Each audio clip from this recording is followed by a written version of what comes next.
Hey everyone, from Famous Secret Agent, Happy Halloween!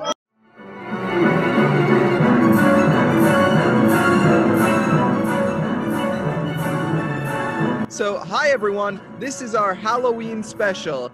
A few of us got together from the channel and we wanted to record our very own Halloween special. I'm Tim. I'm Steven. I'm Grace. I'm Dylan. I'm Autumn.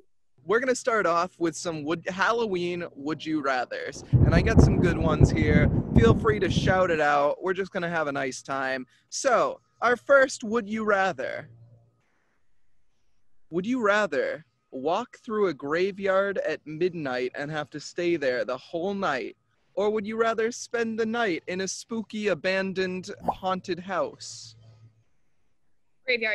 Graveyard, absolutely. You don't even have to start till midnight. That's only like half the night. Yeah. As opposed to a whole night. Yeah, and also like if you're in a house, somebody could like pop out of the floorboards and kill you. In a graveyard, nah, they're dead. Just a zombie apocalypse chance, but like the percentages of that are low. Yeah, it's kind of like the question of like, would you deal better with zombies or ghosts? I mean, I definitely like ghosts better than zombies, but Zombies could be nice too. We don't know anything about them. No, I feel like a ghost can be nice, but I haven't heard of a lot of nice zombies. yeah, you have Casper the Friendly Ghost, not like, I don't know, Leroy the Happy Zombie or anything. No, you know what? If I have a group of my friends, I'll probably do the house. Honestly, if it's not just me, if it's like a group of us, I'll do the house. You're on your own for that Yeah, one. good luck finding friends to go. I'll be in the graveyard.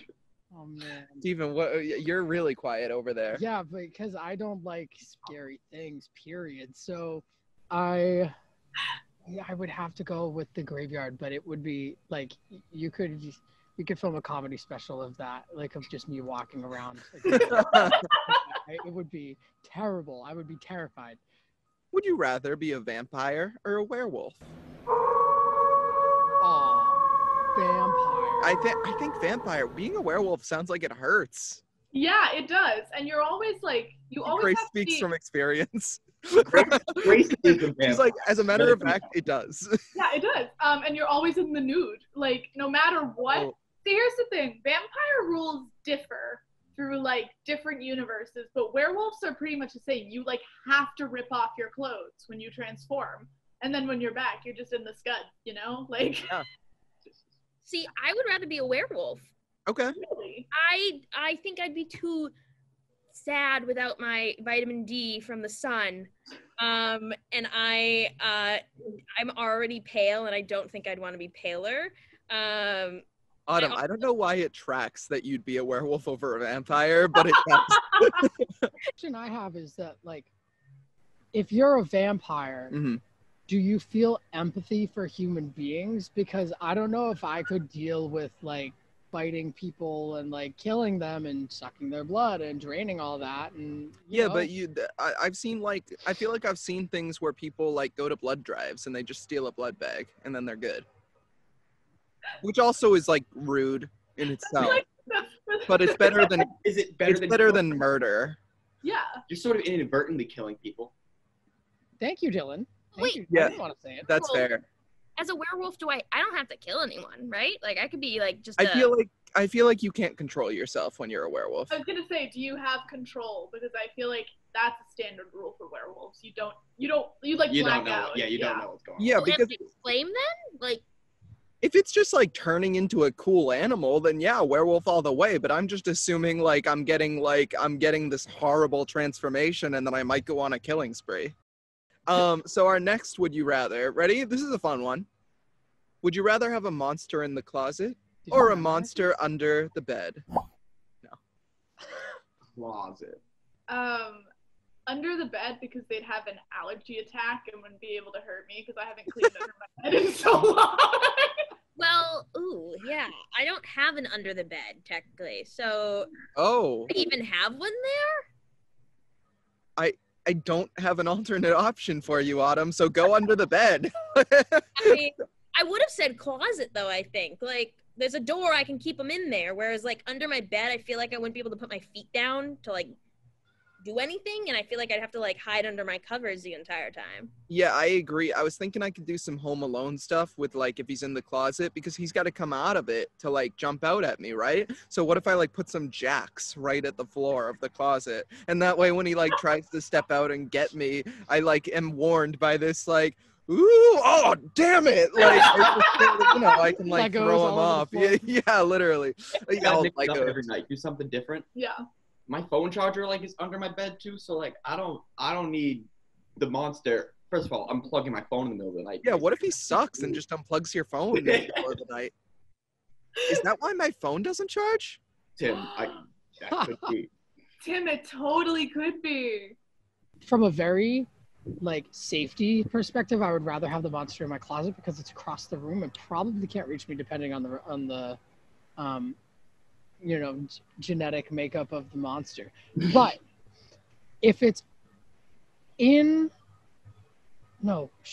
was my thought? If it's under the bed, then I save all the space in my closet. Tim?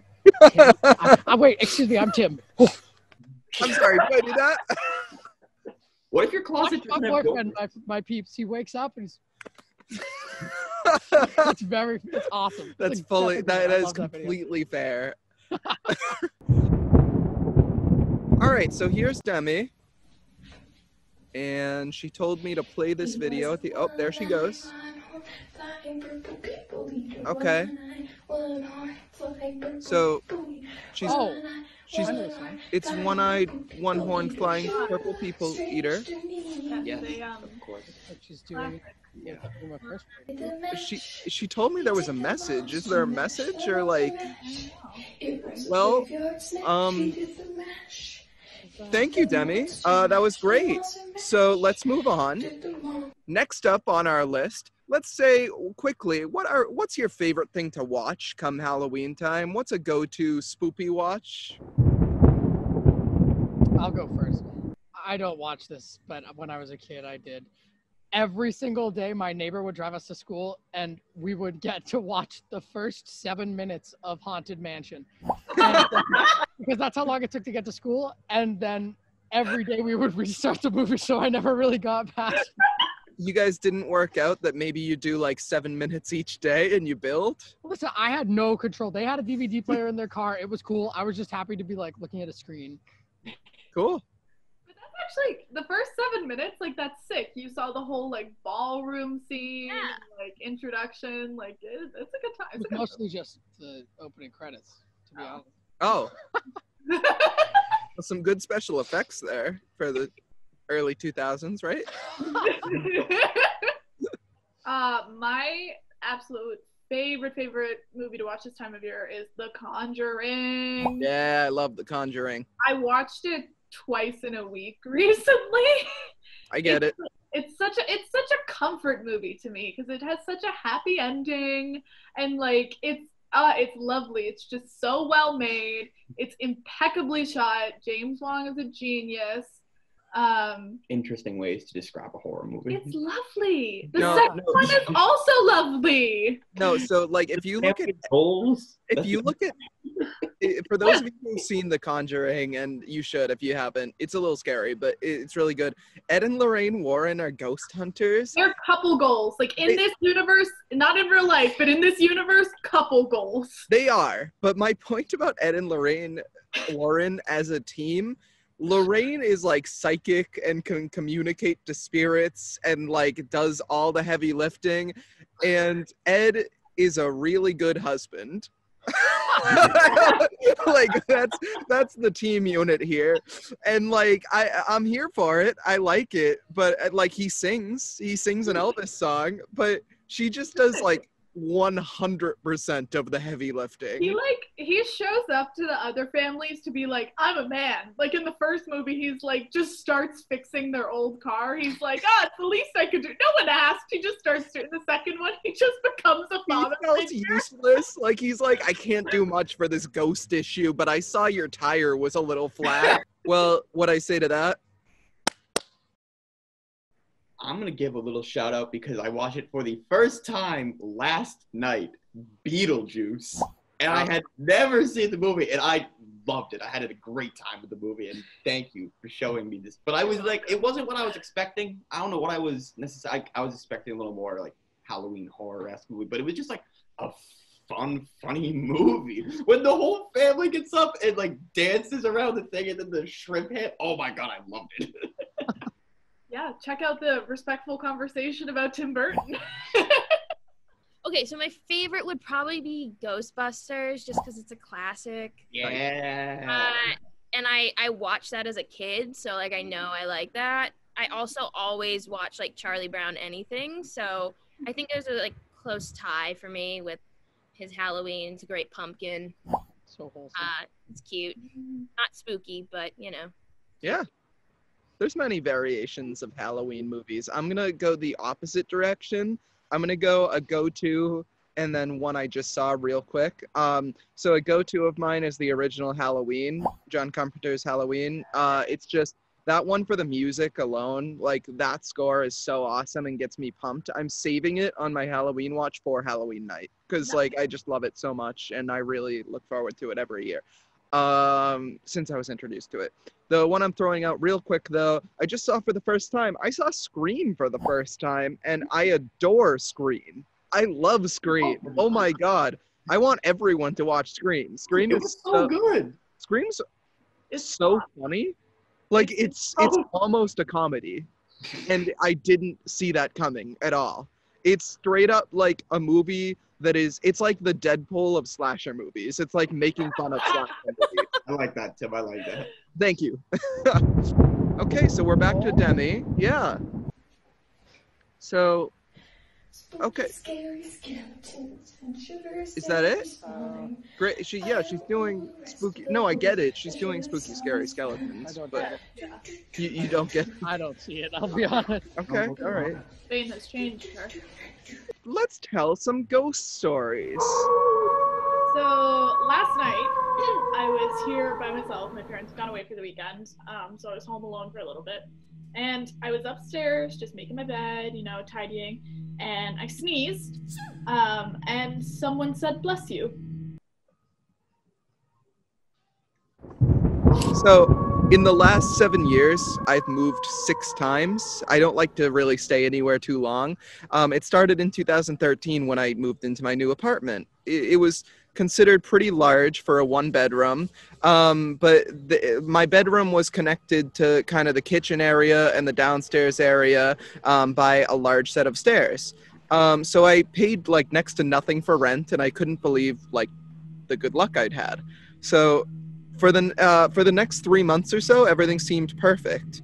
But on the 4th month, I started to witness like strange occurrences happening in the house that I pretty immediately considered paranormal. I'm a believer, so I right away was like ghost. So I didn't really want to tell friends or family though, because I get made fun of like for believing so easily, and they kind of think I'm gullible. So I kind of kept it to myself. So I'd find objects hidden or out of place. The television would turn on randomly in the middle of the night, and the lights would turn on seemingly by themselves. The kind of basic ghost stuff. And though I was nervous, I kept it to myself. After about 6 months, I would wake up to the sound of someone moving around my kitchen. And it was so clear that I kind of was scared a robbery was taking place, so I investigated, but I found nothing. So I decided to just sleep it off. But right the next night, I heard footsteps, only this time I could hear them seemingly going further. Like it was like they were exploring more. And it seemed like they were going around my downstairs. I clearly heard them go from the kitchen to the living room to the bathroom. I was so freaked out, it almost seemed like they were getting bolder. And that morning at 2 a.m., I heard crashing as the footsteps returned this time, but at an escalated pace. They were like sprinting throughout the house, running back and forth, which I found freaky. And my heart almost stopped when I heard the unmistakable step of the first step, like creak up my stairs, but it didn't go further than that. The next night, the same thing happened, and I heard the footsteps slow down their frantic pace, but they like cautiously started to ascend the stairs. Like I could hear it very slowly, each step getting further and further up the stairs. It felt like something was carefully pushing to see how far it could get. And I waited frozen as the steps continued, and I heard it make its way up the stairs completely, but then it stopped. So I decided I was too scared to make a run for it until the morning because my bedroom door was closed, and I just decided to wait. And around 3 a.m. I heard the steps again, but this sound was much more confident. It now sounded like something was walking up and down my stairs. Like, just like trying its luck. Now it was just testing it out. At 4 a.m., close to daylight, but still very dark, I felt my blood run cold as the footsteps returned, but now at a full sprint up the stairs. After some more silence, the footsteps returned, and I could hear them moving past the stairs and making their way to the hall where my bedroom stood. Luckily, the sun rose, all the noise stopped, and as soon as the sun rose, I threw a bag together, and I was like, I'm done. I moved out, I moved to a friend's house. I'm not being a horror movie victim. I'm like, when this stuff happens, I literally was like, buy my apartment, here you go. So the scary part is, though, when I moved into a new apartment, it started again. But like it was pushing its luck again. It was going slower and downstairs. And every night the footsteps would get a little closer to where I slept. So I've turned to paranormal investigators and exorcists, and I told them all, and they didn't find anything wrong with me. And my friends try and be supportive, but they're losing faith in me as well and begin to tire my tall tales. And so I just keep moving and going from place to place. And my only one sense of luck is the footsteps always almost retract when I'm in a new place and feel the need to rebuild again. So that's my only answer. And I really hate to think of what happens when they finally catch up to me. That's my story. Yuck.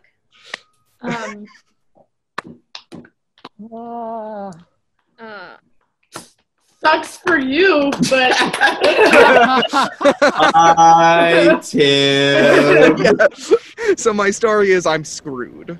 All right, I found a true story, and because we like to talk about movies and stuff, I figured I would read the write-up that they have on the Jean Harlow house in Los Angeles, California. It's from housebeautiful.com. Los Angeles is one of the best destinations for haunted house hunting, and this Bavarian-style home in the Beverly Hills has a particularly gruesome history. In 1932, it was home to the iconic actress Jean Harlow and her abusive husband, Paul Byrne, who shot himself in the head while standing in front of the mirror. Their butler discovered him and called MGM instead of the police, so there were tons of rumors that it wasn't actually suicide. Many suspected Byrne's ex-girlfriend, a suspicion exacerbated by her jumping off of a boat to her death a couple of days later. Jean moved out after his death, but died only a few years later at the age of 26. But wait, it gets creepier. In 1963, celebrity hairstylist Jay Sebring bought the home and lived there with his girlfriend Sharon Tate until she left him for Roman Polanski. They were still friends and remained so until both of them were murdered by the Charles Manson cult. Tate was the same age as Harlow when she passed. But back to when the couple lived in the Harlow house. Tate told several friends of creepy occurrences in the home and even mentioned it in interviews. For example, once when she was sleeping in the master bedroom alone, she saw a, quote, creepy little man. Her friends say she believed it to be Paul Byrne's ghost. She was so freaked out when she saw the alleged ghost that she ran out of the room, and then she saw a hanging, shadowy corpse with its throat slit in the hallway. There are also stories about 2 other people dying in the swimming pool over the year. They ended kind of abruptly there, but That's a murder house. I don't like that. right? I'll go. I don't know if I can keep pace with you and Steven, but we shall give it. I read an online article. I'm warming my hands by the fire. Well, I was driving home from work, taking the scenic route, the long route, down these winding roads with the woods and all that. Very dark. The streetlights kind of suck because it's the South Shore. And I'm driving, and there's a person standing on the side of the road, like a hitchhiker. He's got the thumb up, and it freaked me out. He's in all black. I barely saw him, and I slowed down and went around. I was like, that was really weird. I looked in the rear view to be like, where did he go? And there was nobody there. And I was freaked out enough that I turned around and I was like, that didn't really happen. And then there was nothing again. And I went back again and there was nothing. But I promise you, there was a dude very clearly. Once I came up to him, he was just standing there with a thumb out looking for the ride and nowhere to be found. Dylan, what would have happened should you have given him a ride that one fateful night? Pretty sure. I don't think I'd be here. Maybe you just... I too would be the ghost hitchhiker. Dooms to haunt the South Shore Dylan's forever. Dylan's telling anyone who will listen he saw the spirit of a man one night, but in actuality he committed a hit and run.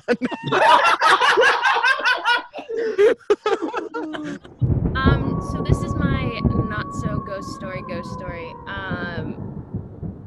In college, one year, my production was a devised piece, and for some strange reason, we ended up settling a lot on Slenderman, and the three girls involved with like the two friends who stabbed their friend because they thought Slenderman told them to do it, and these are like 12-year-olds. So we focused on that a lot. So like Slenderman research out the wazoo, terrifying. Not a fan. So I was with my friend Mackenzie. We were leaving rehearsal. It was like 10 o'clock at night, because that's when we got out of rehearsal. So it's dark. And Purchase College, fun fact, has a graveyard on it. A small little graveyard for the people who used to own the land way back when it was like farm and plantation and not good things. So, so there's a graveyard. So we're walking past the graveyard. It's foggy. It's late. It's cool. There's that cool breeze. Spooky. And obviously Slenderman is on the mind. And all of a sudden, out of the corner of my eye, I see something darting across the yard. And I was like, Mackenzie, it's Slenderman. It's Slenderman. We gotta go. And she was like, what? And then we looked and we realized it was just a skunk. And it was black and white though. So in my brain, it was Slenderman and it was moving quickly. And for whatever reason, it looked longer than it really was. Like it looked tall, but it was not. It was a skunk, which they frequent Purchase College a lot. So I don't know why I was so surprised. That's my ghost story. But it did happen near the graveyard, so it felt ominous and spooky. The other part about like right where the graveyard was at Purchase was one of the professors built a sculpture out of like old Jeep parts, but it made whale noises. So like it just played whale noises, and it was supposed to be something about like whales dying because of sonar in World War II. I have no idea. But there was whale noises at the same time. So it was like this like, and then this thing's darting and you're like, ah! And it was just a skunk and whale noises. So I think that's scarier than the skunk. Oh, God. Terrifying. Even when there wasn't anything happening, like just walking past the whale sculpture at night, you'd be like, yeah. I thought they would at least shut the whale sounds off at night. I've seen said whale sculpture. It's bizarre. Did whales die as a result of World War II? I don't know. Were there like whales in the crossfire? I don't even know. And like, well, I think it was like sonar, as in like it messed up with their communications and then caused them to like migrate differently and then caused them, I don't know. I can't tell you the details. All I know is that it was made of Jeep parts and it made whale noises all throughout the day and night. And it was horrible. Many good whales gave their lives for this land.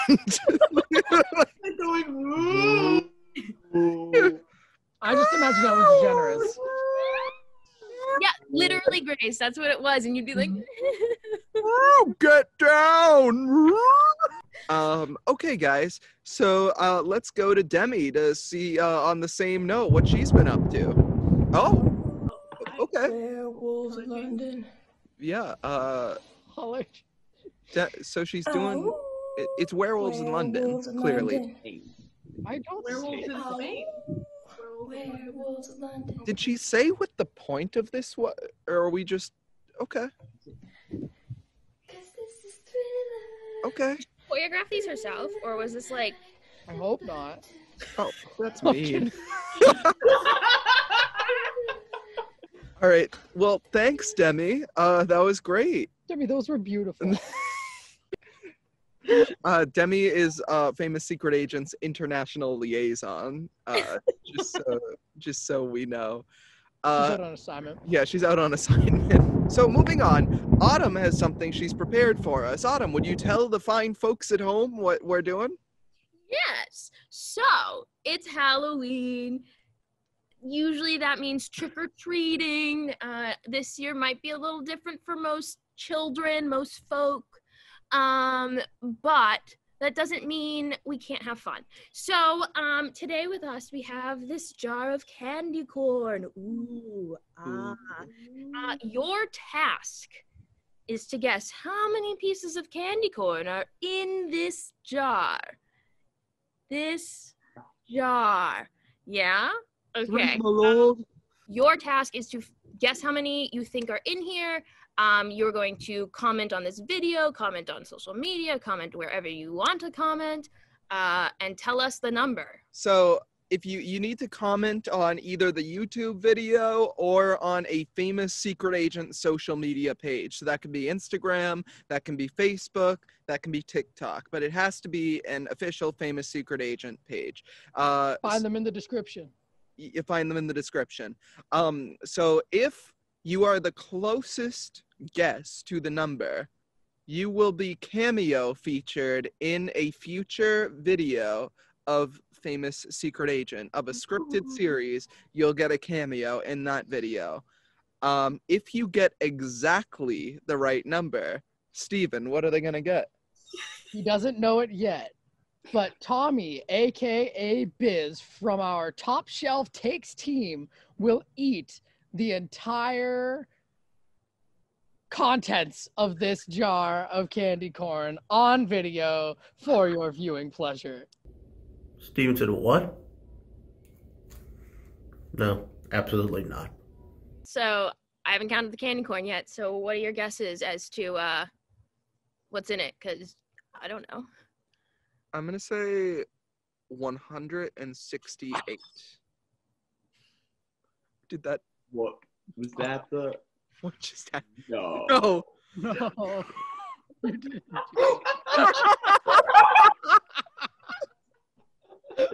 Come on. All right, guys, thank you so much for joining us for the Famous Secret Agent Halloween special.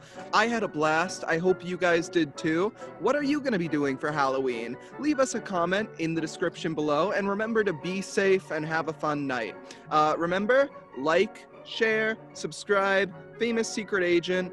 We're coming out every Tuesday with an episode of our Unscripted series, so you'll get either a top shelf takes or a respectful conversation, switching back and forth every week. Or every Friday, you'll get an episode of our scripted series. We have History's Runners Up, or we have COVID Zone. And from all of us here at Famous Secret Agent, happy Halloween!